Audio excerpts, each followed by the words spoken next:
يا صباح الفل، اخباركم ايه؟ طبعا الشتاء ما بيحلاش من غير معجنات. وان شاء الله النهارده هنعمل مع بعض طريقه المنجقونه او البريوش. هنعملها بطريقه سهله جدا يا بنات وحلوه جدا. انتي اي طريقه شفتيها عن المنجقونه وان شاء الله هتعملي الطريقه دي وهتعتمديها على طول، لان بجد طريقتها تحفه جدا، طعمها جميل بشهاده كل الناس اللي جربوها مني. طبعا انا بشتغل فيها يا بنات، فان شاء الله هديكم مقادير مجربه ومظبوطه جدا جدا. هتطلع لك ان شاء الله احلى منجقونه. عايزه اقول لك ان الوصفه دي حرام يتقال عليها منجقون، هيتقال عليها كرواسون من جمالها بجد يا بنات. هنعمل كرواسون. يلا بينا على طول نشوف عملنا الجمال ده ازاي. يلا بينا. هنعمل النهارده ان شاء الله مقادير نص كيلو منجقونه. هاخد 3 ارباع كوبايه من اللبن، وعندي عدد 2 من البيض. هاخد منهم البياض، وهاخد بيضه كامله، وهسيب الصفار على جنب عشان هندهن بيه ان شاء الله وش المنجقونه. هننزل بكيس كامل خميره زي ما انتم شايفين، وكمان 3 ارباع كوبايه من السكر. لو عايز تقللي السكر براحتك، طبعا ده بيبقى حسب رغبتك. هننزل بنص معلقه من الفانيليا صغيره عشان خاطر طبعا زفاره البيض. المنجقونه لازم يبقى فيها الفانيليا يا بنات، تمام. فهنقلب بقى كويس جدا جدا مع بعض، وبعدين هنبدا ننزل بمعلقتين كبار كده حلوين من القشطه. تعلي معانا ريتش جدا بتاع الطعم بتاعها، تخليها حلوه جدا. وكمان معلقه كبيره من اللبن البودره، وطبعا احنا حاطين لبن جاموسي فهتخلي الطعم تحفه يا بنات. هنقلبهم كويس جدا بالويسك زي ما انتم شايفين كده، نقلبهم كويس جدا مع بعض. وبعدين هنبدا بقى ايه، نديلها شويه من الزبده السايحه. انا كنت بسيح زبده بقري يا بنات، بحب اشتغل بيها جدا، زبده بقري بلدي. فحطيت منها كبشه كده زي ما انتم شايفين. وعندي بقى الدقيق هننخله كويس جدا جدا. هندخل مع الدقيق معلقه صغيره من البيكنج باودر. لازم ندخلها كويس جدا عشان بيبقى فيه حبيبات كده، لازم ان هي تدوب خالص يا بنات، تمام. وبعد بقى ما نخلت كل الدقيق، هنبدا بقى نعجن عجنه كويسه جدا جدا لحد ما تبقى معانا بالقوام اللي انتم شايفينه ده. احنا كده خلصنا العجينه؟ لا لسه ما خلصناش. هنبدا بقى نديلها الزبده بتاعتنا، يعني نستعمل النهارده الزبده النيوزيلندي. عايزه تستعملي الزبده العاديه مفيش اي مشكله خالص. براحتك جدا. شايفين الحركه الجامده دي؟ ايه رايكم في المونتاج بتاعي؟ بقيت شاطره جدا في المونتاج زي ما انتم شايفين. يا ريت بقى تشجعوني بالله عليكم يا بنات، وتدونا كده لايك حلو من ايديكم الحلوه دي، عشان ان شاء الله الفيديو يترفع زي الفيديو اللي فات. ما شاء الله ربنا يبارك فيكم يا رب. بجد فرحتوني جدا ان هو ما شاء الله جايب مشاهدات حلوه جدا، فيا ربنا كده ان شاء الله يصلح الحال ويسعدكم يا رب. بصوا يا بنات، العجينه بسم الله ما شاء الله زي ما انتم شايفين كده جميله جدا. بس انا برضو مش هكتفي بكده، انا هاخدها بقى على الرخامه وهنعجن فيها برضو كويس جدا لحد ما تبقى معانا مالسه خالص وناعمه. عايزه اقول لكم حطيت قد ايه زبده. انا حطيت نص كوبايه من الزبده، تمام. وحطيت يعتبر نص كوبايه برضو من السمنه السايحه المتسيحه على النار. كنت بسيحها زي ما قلت لكم، بستعمل الزبده او السمنه الجاموسي، تمام. بيبقوا حلوين جدا في الحلويات وفي في المعجنات يا بنات. فطبعا ده براحتكم برضو. بعد بقى ما عجنتها كويس جدا حطها في البوله، حط عليها شويه زيت كده، لمعتها بشويه زيت. تعالوا كده لما اوريكم شكلها قبل ما تخمر، عشان نشوف ما شاء الله الحجم بتاعها هيتضاعف ازاي، وهيبقى جميله جدا معانا ما شاء الله.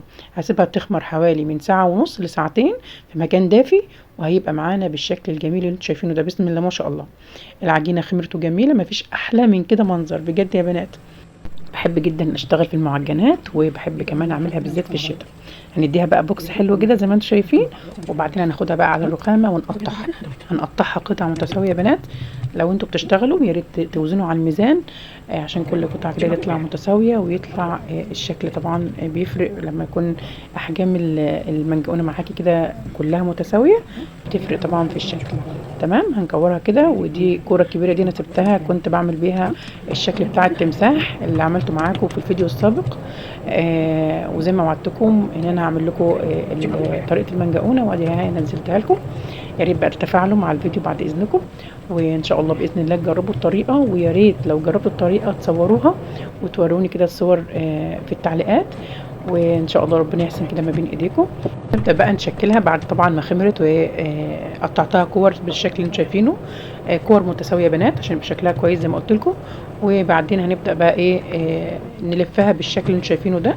وبحط على جنب، انا بحطها كده على جنب يا بنات عشان تريح معايا، عشان اعرف الفها لما اجي افردها رول طويل تتفرد معايا بكل سهوله وبساطه، تمام. تعالوا كده بقى نلف الرول بعد ما احنا ظبطناه كده. يعني بصوا الخطوات دي يا بنات مهمه جدا في الشغل، بتسهل عليك الشغل، لان العجينه دي لازم ترتاح عشان تديكي الرول يبقى متساوي كده ويبقى ماشي معاكي بكل سهوله. تمام. بلفها بقى بالشكل ده، ببرمها بالشكل ده وبلفها رول، وببدأ بقى إيه ابرمها على بعض بالشكل اللي انتوا شايفينه ده، الشكل التقليدي بتاعها المعتاد بتاع المنجقونه او البريوش. المنجقونه احنا بس البورسعيديه بنات اللي بنقول عليها المنجقونه. بعد طبعا ما خلصت التشكيل كله، بدأت بقى صفار البيضة اللي احنا عيناها على جنب ده، حطيت عليه شوية لبن وشوية فانيليا ودهنتها كويس جدا وسبتها تخمر بالشكل ده. لازم نسيبها بعد ما نشكلها يا بنات تخمر وتبقى معانا كده حجمها متضاعف زي ما انتم شايفين.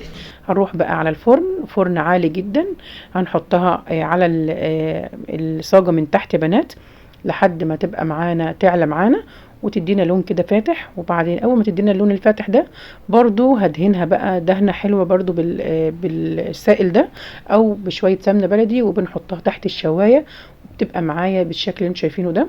بسم الله ما شاء الله، زي ما انتوا شايفين مورقه وتحفه من جوه، كانك بتاكلي كرواسون ما بتاكليش عيش. لان يعني في الافران يعني بره يا بنات بيعملوها بتحس ان انت بتاكلي عيش، مش بتاكلي كده طعم حلو للمنجقونه. المنجقونه بتاعتنا اقسم بالله كرواسون، وكل اللي جربها الحمد لله شكر فيها. هنقدمها بقى بالشكل ده مع بعض، ويا رب ان شاء الله تكون الطريقه عجبتكم. وعايزه اقول لكم يا بنات احنا بس البورسعيديه اللي بنقول عليها منجقونه ليه؟ لان احنا كان زمان كان عندنا ايطاليين عايشين معانا ويونانيين، كان بيعملوا خبز البريوش ده وبيبيعوه في الشوارع، وكانوا بيندهوا يقولوا منجقونه منجقونه، فالناس بقى هيها منجقونه. ومنجقونه دي يعني تعالى خد لك واحده. فالناس بقى ايه اخدوا الاسم واتسمت من هنا يا بنات. فسبحان الله كل حاجه وكل اسم بيبقى ليه اصل وبيبقى ليه حكايه سبحان الله. فزي ما انتم شايفين بقى شكل المنجقونه بتاعتنا وجمالها حاجه كده تحفه. ان شاء الله هتنفذيها وباذن الله هتعجبك جدا. عملت معاكم التمساح ده في فيديو سابق من نفس العجينه، وعدتكم ان انا هنزلها لكم والحمد لله نزلتها لكم. يا ريت بقى تتفاعلوا مع الفيديو كده والتعليق الحلو بتاعكم، وكمان اللايك الجميل من ايدك الحلوه. طريقه التخزين يا بنات بنحطها كده في اكياس ونحطها في الفريزر، بتطلع وقت اللزوم عشاء فطار، بتبقى جميلة جدا معانا. كل المعجنات بتتحفظ بالشكل ده، بنحطها في اكياس وبنحطها في الفريزر، بنطلعها نسيبها شوية وتبقى معانا بالجمال ده. يا رب ان شاء الله يكون فيديو النهاردة عجبكم والطريقة تكون سهلة بالنسبة لكم، وان شاء الله تنفذوها. وانتظروا باذن الله الفيديو القادم هيكون باذن الله عن القرص الطرية، هنعملها بالشكل الجميل اللي انتم شايفينه ده. واستودعكم الله مع الف سلامة. باي باي.